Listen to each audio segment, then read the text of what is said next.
Hi everyone, Curtis here from Rider Creations, and in today's episode we're going to try and get a bit more done on this guitar. Stay tuned.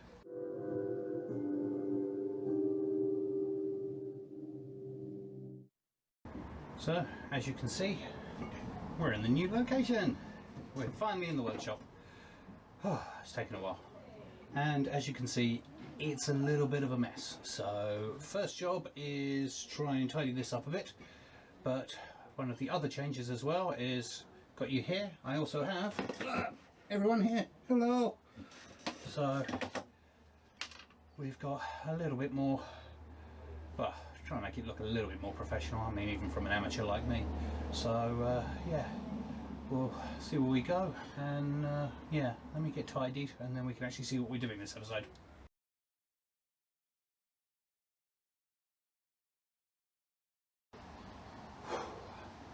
Well, that took a while, but we now have a place to work. So now we can get started. Now, what I didn't show you last time was the finished fretboard. So here we have it. So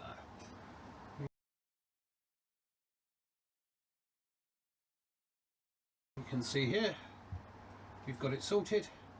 And here is where we had the lovely little patch up job. So yes, that's now sorted. We've got a nice centre line down there. I've rounded the edges, I've sanded it all. This is pretty much beautiful. Now, it is a little bit bowed, but it is bowing backwards, so it will give us some natural back bow on the guitar, so gives us an option. So this I'm quite happy with. So what we're doing today is getting this thing ready to accept the fretboard. So what we're going to do is remark the lines, because I've sanded it all off when I sorted out the stiffening rods. We're going to sort out the lines for this to go there. We're going to cut the edge where the tuners are going to be, drill the tuners, and then I'm going to literally cut 10mm off of the top here, which I've thought about that before I glued it all on, but hey ho. And then that way we're in a position to install the tuners. Once that's done, I'm going to see if I can cut the neck to shape, possibly take a little bit off the back, and then we're nearly there. So we'll get started by cutting out everything, getting the tuner side done, because that's the easy bit. Then we can remark everything, start shaping the neck.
that was a lot of fun. So yeah, as you saw, I had to square up the jigsaw. It didn't make a perfect cut. It is kind of a little bit wobbly in places, but that won't really matter. I made sure that it stayed pretty much flush with the top, and then if it is slightly wavy out, it doesn't matter because I'm sanding in. If it's slightly wavy in, it doesn't matter because I'm going to be rounding it at the back anyway, so it's not the end of the world. I haven't worried about the transitions yet reading into the body because we've still got to work on that, and I've not worried about the headstock area yet because I can cut that out, so that's fine. As you could see there, I did make a bit of a dog's dinner of the tuning holes, but the good thing about what I'm doing is I'm going to be taking a 10mm slice off of the top here, and I'm going to be taking a few mil off of the back as well. I don't think I'll be able to get a traditional volute, but I will try and shape a little bit at the back from the here rounding up, and then again when I carve the back, so I've got plenty of space there to get rid of the tear out, so there's no big issues. A couple of the strips of timber did come a little bit loose because of the pressure of the drill bits. They're not the best quality drill bits, but they're what I have, so I will re-glue a couple of these edges, but there's no major issues there. So we're getting a little bit closer. So the headstock's done enough for now. The basic shape of the neck is done, so all we're going to do now is get this glued on here, and then we'll be ready to start looking at the bridge, and then comes the scary bit of trying to string this thing up.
So, next day, and I do apologise, but I kind of got a bit excited and first thing this morning rushed in and took all the clamps off, but it's on and it looks good. It's not quite level. I don't think the levelling I did on the bottom was amazing, but I've got to radius it anyway, so it's going to take a lot of sanding, so it's not going to be the end of the world. So yeah, we've now got what we need, so we're a little bit closer.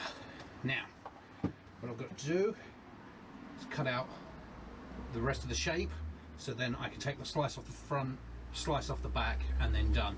I was going to do it the other way around, but I've seen so many people making guitars, hand drawing on all their designs, and then cutting it off or sanding it off and having to start all over again. So I'm trying to learn from other people's mistakes, and yeah.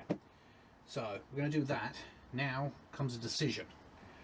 I don't want to make an exact Strat S-type whatever copy. I'm not doing it. If you're making a custom guitar, why copy someone else? You know, plagiarism. Make your own. So I've come up with a design for the headstock, but I've also come up with the one for the body. Now I'm not departing too much from the S-type because I've only got just over a month left to build this thing. So I'm not going too crazy. I'm not reinventing the wheel here. But I do want to do something a bit different. So what we have, I don't know if you can see it, is this. Let's try it on camera 2. So this is the design. Now it's very S-esque. We've got a little curve at the back. I believe Ravencroft Guitars, I believe that's the person, has been doing a similar thing recently in his build. It looks amazing. It's got slightly rounded off horns here and here. Probably can't even see that.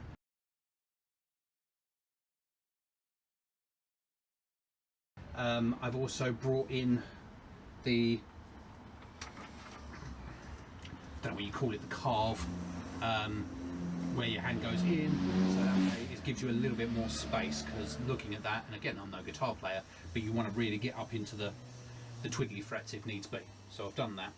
And what I've also done is I've gone for a quite simple headstock shape. So similar to the original, but just taking off the harsh edges. This is going to be quite a curvaceous guitar, so I want the headstock to match. So please let me know what you think of this. I mean, obviously you've not seen a great deal of it, but let's try doing that. Maybe you can see that. If you can, you can.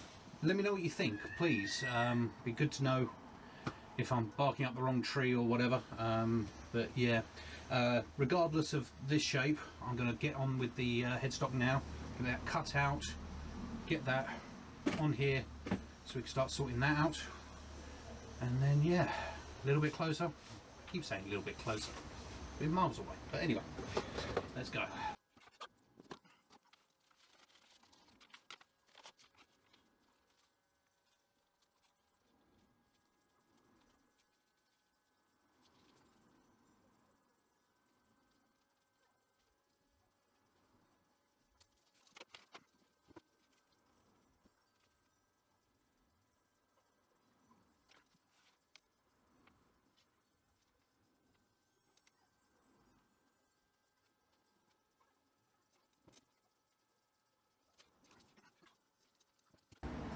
And it's at this point I realised that I really should have waited until cutting out the top of the headstock, or the rest of the headstock, before I glued in the fretboard.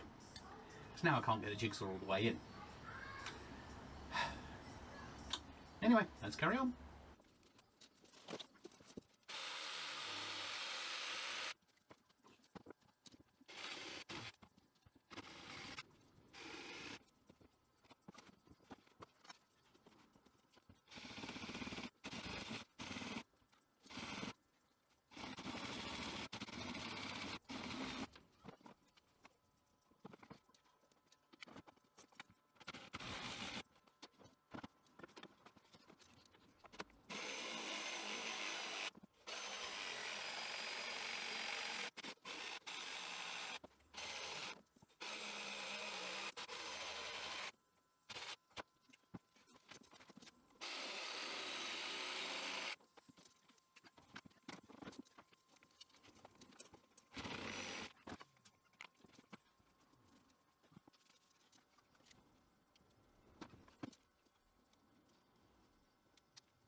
Right, and again, I always think these things are going to take a few minutes, and yeah.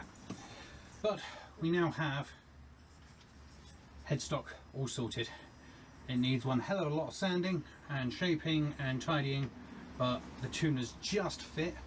I did take the washers off because it does need sanding back a little bit. This is kind of the limit of what it will take for thickness, but for now it will work. Tuners do spin, so we're in. So all that's left now is bridge, temporary nut, and we're away. So now we come to the bridge. Now I was going to reuse the existing bridge, but obviously that came with the trem system, and that basically meant that it was through body stringing, and yeah, I'd rather not put big holes straight away through this thing. That's just asking for trouble. So I was going to try and drill the back, so then I could run the strings through the back of the saddle, is it? The bridge thing. Go through the back, underneath the adjusters, pop through, and then go forward. But I don't have a drill press, and as you've seen, my drill bits are not great. So the ability to do that with what I have here was next to impossible. So I went on the Bezos funding site and I got myself a rather trick looking bridge.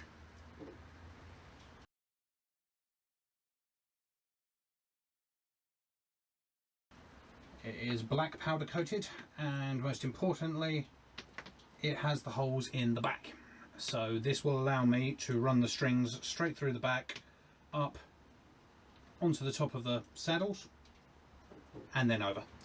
So I've got that, and it came as a very cute little kit with the screws and the Allen key and my first plectrum. How cute. I wish I could play. So yes, so we've got that now. So I measured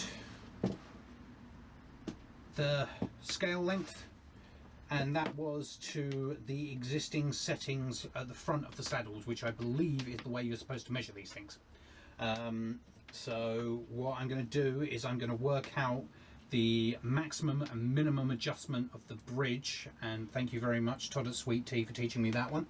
And then that way, once I know the max and the minimum, I can then adjust this thing to the dead center, and then I'll know where to put it on this nut, on this line here, because then I've got a bit of adjustment for aft if needs be for intonation.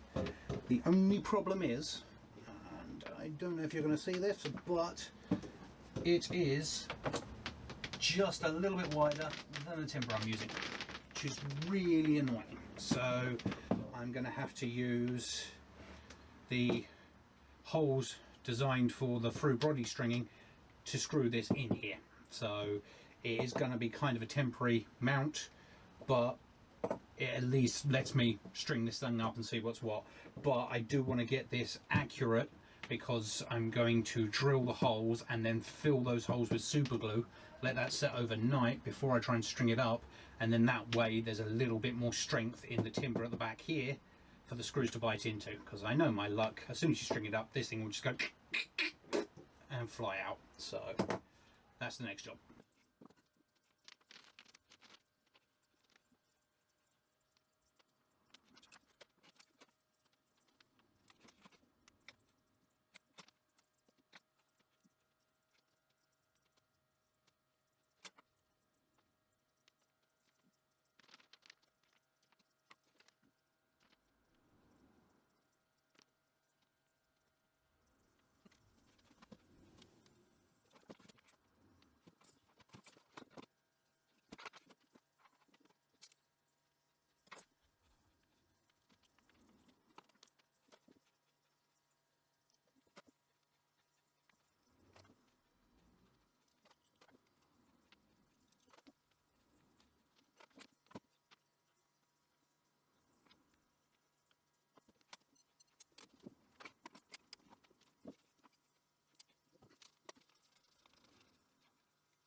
So there we have it.